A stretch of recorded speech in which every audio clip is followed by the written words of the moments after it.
امریکہ کی ثالثی میں روس اور یوکرینی وفد کے درمیان سعودی عرب میں متوقع بات چیت کے آغاز سے ایک روز قبل امریکی صدر ڈونلڈ ٹرمپ نے فروری 2022 سے جاری جنگ کے خاتمے کے لیے اپنے عزم کا اعادہ کیا۔ ٹرمپ نے ہفتے کے روز ایئر فورس ون میں سوار آؤٹ کک کے بانی کلیئر ٹریوس کے ساتھ ایک انٹرویو کے دوران کہا کہ روسی صدر ولادیمیر پوتن کو سوائے ان کے اور کوئی نہیں روک سکتا۔ انہوں نے اس بات پر بھی زور دیا کہ میرے صدر رہتے ہوئے پوتن نے کسی ملک پر حملہ نہیں کیا۔ ٹرمپ نے اس بات پر بھی زور دیا کہ انہوں نے کیف اور ماسکو دونوں کے ساتھ مثبت تعلقات برقرار رکھنے کی ضرورت پر زور دیا۔ یوکرین کے حوالے سے روسی فریق کے ساتھ اگلی بات چیت کی۔ انہوں نے کہا کہ میرے پوتن اور ان کے یوکرینی ہم منصب ولادیمیر زیلنسکی کے ساتھ اچھے تعلقات ہیں۔ امریکی ذرائع نے انکشاف کیا کہ واشنگٹن 20 اپریل تک روس اور یوکرین کے درمیان جنگ بندی پر پہنچنا چاہتا ہے۔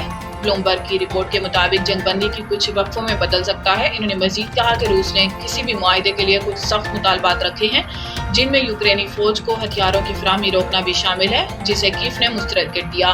اس کے علاوہ ذرائع نے تصدیق کی کہ امریکی انتظامیہ نے ابھی تک کیف کو مسلح کرنے پر کسی پابندی پر اتفاق نہیں کیا۔